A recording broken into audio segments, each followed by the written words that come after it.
Hello YouTube, this is AndrewTheRed. New books for May, middle of May. I've got quite a few in all the different sections. And this particular video will be books on philosophy and political philosophy, especially in the American tradition, which of course I'm interested in being up in Canada. So first book here is The Essential Thomas Paine. I was actually listening to the audio book of Common Sense and The Age of Reason, which parts of them are in here. The Age of Reason is a great diatribe against religion, and some of the comments he makes are pretty harsh and would have gotten him hanged a couple hundred years prior. And also the Common Sense is actually just as harsh against the monarchy. So you might want to check those out. If you can find the books, then they're great to read, but you can also just... there's a good program called LibriVox that you can get tons and tons of free non-fiction and fiction books on there. Pretty much anything that is the copyright's expired, you can get on there, so check that out. Here's the Federalist Papers by Hamilton and Madison and Jay. I've been looking for this for a while. This contains some of the initial debates on whether the founding of the United States should be a monarchy, so it would have been King Washington, or whether it should have been a collection of states. Here's Glenn Beck, The Original Argument. Glenn Beck, is a media guy, but this is an intriguing title, The Original Argument, The Federalist Case for the Constitution Adapted for the 21st Century. I thought this would be good to read alongside the Federalist Papers, or perhaps after the Federalist Papers. I actually got this for, I think it was $1.50 off of Amazon. If you go on Amazon and look under their bargain books and then set it to sort by price, then you can. They've got all kinds of stuff for $1, $1.50, $2, and that was one of them. So I thought that was worth it. Here's another one that I got for pretty cheap. Philosophical Provocations. What Don't You Know? I thought it looked interesting online, and they go through all kinds of different topics in philosophy. I thought it'd be neat to have. It was cheap, and also I thought it'd be nice to have as just something also I can look, another source I can look through for some of the arguments. Intellectual Foundations of China. This is by, I guess I haven't really been doing authors. That other one was by LaBossiere. This one's by Frederick W. Mote, and it looks a bit old. Let me just see what the publication date is. 1971. It's got an ISBN number.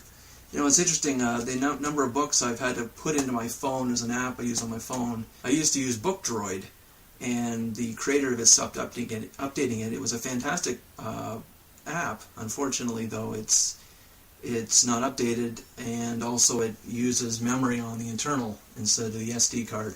So I got a new program that's good called Book. I think it's called Book Catalog. Anyways, it seems that the ISBN number tradition has come out of about the mid-60s and pretty much adopted by all the books by the late 70s. So it's interesting that this book at the low 70s has an ISBN number. But anyways, it's about the intellectual foundations of China, which I'm interested in. Why some parts of the world kind of are used to a tradition of communism versus the U.S. and Britain, and to the most case France are more in the liberty tradition. The European monarchs. Why is the Europe formed the monarchies, and the East seems to form these kinds of communist scenarios? Interesting. So it's got in here about Confucius, got about Taoism, early Taoism, right down into the Chinese Empire. So I'm interested in how that came about.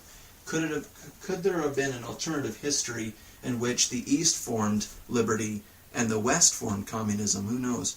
I'm just kind of curious where that comes from. Here's Bradley, Ethical Studies. I don't know anything about Bradley, but this is, you may have, if you've watched some of my other videos, you probably recognize the cover. It's called The Library of Liberal Arts, published by Bobbs and Merrill. And I looked through it, and it's an academic work in philosophy by an F.H. Bradley, early 20th century writer. And so I thought I will have a look through it. It's got here stuff about why should I be moral? That's a pretty interesting question, especially where religious people believe they have the monopoly on such an answer. Pleasure for pleasure's sake, duty for duty's sake. So that's a Kantian argument. Pleasure for pleasure's sake, not quite Aristotelian happiness for happiness' sake. And anyway, so it's another nice work in ethics. Here's, I just got this a couple days ago, From Thales to Plato, Philosophers Speak for Themselves. That's the series title. And I already have, oh no, is it Locke from, oh no, I'm not going to remember now what the other one's called. But this one's edited by T.V. Smith. You may know Thales is, I believe he's the earliest Greek philosopher that we have just a little bit of information from. Some of the very early Greek philosophers, all we have is fragments. We have little pieces of what they said. Thales, Anaximander, Heraclitus, all those kinds of people. We don't have a lot of information from it. But anyways, I thought this was a nice compilation of early Greek philosophy from Thales to Plato, so just before Aristotle. I just had a look on my shelf. The other one I have is Descartes to Locke on Philosophers Speak for Themselves. Now there's one in between that. There's one on Aristotle and, geez, who would the other side be? I'm not sure, but there's one in the middle there too. And there's probably one after that one, after Locke. Okay, here's Leibniz Selections. I have a few of these kinds of books. I have Hume. I have Hume, Descartes, and Hegel already, and now this one's Leibniz. He's not as well known as the others. He certainly had a lot of contributions in mathematics, but not as much in philosophy. But anyways, I thought I would have it. It was inexpensive, and it is another one of the same kind, so I thought that was nice. And I have another one of the same kind. There's Spinoza Selections. So I was looking through the book here about Spinoza. I know he's part of the Renaissance, but I thought he was very critical of religion. But, well, maybe he is. Maybe he's got in here stuff about God exists. He's got a few arguments which I think are kind of frivolous. He's got one argument in here that says that since man has the idea of God, that he must exist. And also, he also puts together the concept of existence and God, which is kind of ridiculous. But maybe he was critical of religion and not of God. But anyways, that'll be worth looking through, Spinoza's ideas. Here's one I picked up on the Amazon for $1.50 or something like that. Dennett's Philosophy, a comprehensive assessment. So this is an anthology, which means it's got a whole bunch of chapters with different authors, and this is published in 2000, and it's a whole bunch of authors writing about Dennett's philosophy. And I looked through it. They ask whether Dennett has a coherent philosophy. It's almost as if they're trying to see whether we can call Dennett a philosopher in the sense that he's got his own system of ideas. And from my bare knowledge of Dennett, I would say certainly not. Most of Dennett's work is in the philosophy of mind. And then, of course, then he's got stuff on religion, too. He's part of the Four Horsemen movement. But I wouldn't call he doesn't have, I don't think Dennett has an ethics, certainly, or a politics, political philosophy. As far as I know, he's stuck in the philosophy of mind. So I'll see what he has to say. None of the authors are really big names, from what I can tell, but I thought it was worth $1.50, that's for sure. All right, Mortimer J. Adler, 10 Philosophical Mistakes, Basic Errors in Modern Thought, how they came about, their consequences, and how to avoid them. You may know Mortimer J. Adler. He wrote his own curriculum called the Paideia Proposal, Paideia Curriculum, something like that.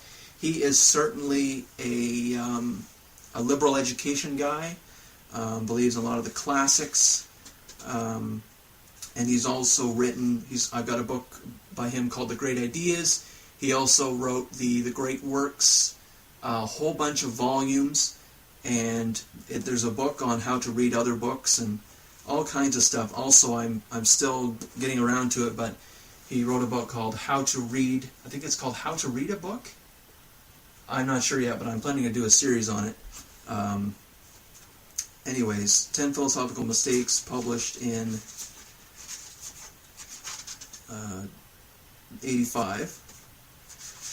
And I looked through this, and it's got some interesting stuff in here that I think is worth people looking through.